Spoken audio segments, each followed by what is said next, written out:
Well, it happened last night. Joe Biden stood up and gave a non-political speech, a democracy speech. Of course, none of the networks covered it, and CNN poo-pooed it and talked more about the aesthetic, the surroundings, which were dark. Dark Brandon. If you haven't seen the Dark Brandon memes, Dark Brandon is coming. I love them, by the way. But media side, was generally their awful selves. The Republicans reacted the way you would think. We've talked about this before when Biden used the term semi-fascism, which semi was the offensive part of that. They all lost it. And now he made a speech where he was very clear. He said, MAGA Republicans are a threat to our democracy. MAGA Republicans want to overthrow our democracy.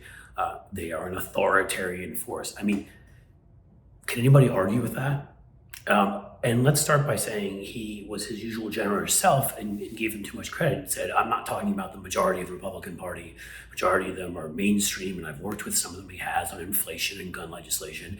But the truth of the matter is that most of them, if they're not part of the MAGA Republican cult, they bow to them. And that's what he was talking about, how he even, said they're intimidated by them, and and you can see this in people changing their positions the last couple of years to suit Donald Trump's needs and bending over backwards to do whatever he asks. These pathetic, empty, soulless husks, Nikki Haley and Rob Portman, and although he's retiring, thankfully, and those types who just will do whatever it takes to not get screamed at because they're scared of him, not get tweeted about, or even want to be president, so they still kiss up to him.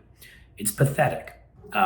He tried to hang his vice president beyond everything else. And the fact that we're even having a debate over rhetoric when somebody actively plotted and tried to overthrow our government such that numerous congressional members are obviously being investigated under suspicion. The ones you'd suspect. Representative Scott Perry had his phone taken by the FBI. And then on top of all that, of course, yesterday was announced that Newt Gingrich, who I view as literally the progenitor, he's patient zero. He took a Congress that obviously was too conservative in all sorts of ways for today, but worked under moderate Republican Bob Michael, who ran it, and decided that taking over the House after 40 years of Democratic control was worth it no matter what it took, no matter how much it destroyed the Republic. And he put together a whole list, by the way, of words through his PAC, which he illegally raised funds for. I've talked about this before, that Republicans should use to refer to Democrats: sick, devour, destroy, traitor, anti-American. These are the kinds of things he did. And Democrats still sort of tried to play above board. They then impeached Bill Clinton over an affair while Newt Gingrich was, I think, in the process of leaving his second wife or his third wife, was it? I think that's his radiometric dating for that time. He left the first one while she was in the hospital with cancer for the second one. Left the second one because he's having an affair with the third one, who was a staffer. And he's been married to that walking fembot for I don't know how long now. There was a picture the other day of him actually forcing her to get out of the car while she was wearing a boot on her broken foot to get him coffee. He's a swell guy. And now he's been called in by the January 6th committee. It's important to note all this because this is where it started. And during impeachment, turning our processes of government into political processes. The same thing with the 2000 recount, where the Republicans showed up in a mob, and many of the current Trumpists were there. Matt Schlapp, who's still looking for parts for his laundry machine, I'm sure, or was it his dishwashing machine? He was very upset about that. Were there, and basically shut down a count in Duval County that might have made a difference to get their guy elected.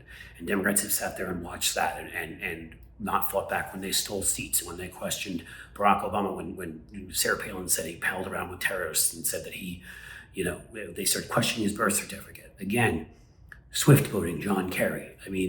The things they've said and done. Mehdi Hassan, who's on MSNBC, put together a 1-minute video of them using the word fascist about Democrats. I've done videos here. Scott Jensen in Minnesota comes to mind, the gubernatorial candidate, who won't shut up about comparing COVID prevention measures to the Holocaust. The things they've said about Democrats have been awful and terrible. They have accused us of killing babies. They have accused us of of hating America. We could go through all of this. And like any bully, they just can't take it that Joe Biden got up last night, used reason and judgment, and basically punched the bully back in the nose rhetorically. It was a hugely important speech. It builds upon what he's been doing, what Beto O'Rourke, who responded with the MF word when it was required, on Eric Swalwell, who goes after them on Twitter, and Ruben Gallego, who when Ted Cruz's response to Uvalde was to worry about door control, told him to F off. There's a newer, younger breed that are coming along that aren't going to put up with this. They know how to use social media.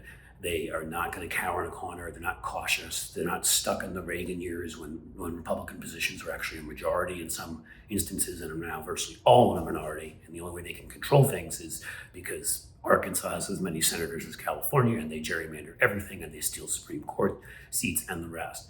And so Joe Biden spoke out in a way we needed him to. He messaged, and that's something that I've been critical about before, about who the Democrats are. I mean, look at the legislation he's passed, from the COVID bill, really COVID stimulus bill, to the infrastructure bill, to gun legislation for the first time in a generation, at least does some good, to the more recent Inflation Reduction Act. And I'm missing other things along the way. Two of those, the COVID reduction bill, which by the way provided, got shots in everybody's arms so we were able to leave our homes, and provided a child tax credit, not one Republican voted for. The more recent Inflation Reduction Act, because I don't want to give Biden any kind of a victory this close to the election, the most sweeping climate change bill that's ever been passed, one that will reduce inflation, one that allows Medicare for the first time ever, that we've been fighting for, to bulk negotiate prices down so seniors will pay 50-60% of what they're paying now for their prescription drugs, set a minimum corporate tax rate, which everybody thinks, so Amazon and Facebook at least have to pay 15%, aren't paying less than you or I. No Republican votes, but they called Biden out and said he ran on unity, and there's been no unity. They've had numerous members say they want to impeach him, like Marjorie Taylor Greene already. They can't come up with a reason why, but they just do. They've had these other members refuse to vote for anything he puts forward, but he's the one who doesn't want unity when they're calling him names. So this was an enormous moment when Biden and Democrats said, "You're not smacking us around anymore. We will respond. We will come after you. We will tell the country what your authoritarian movement, your fascist movement is about, what you're trying to do to our country, how you're trying to stop people from voting."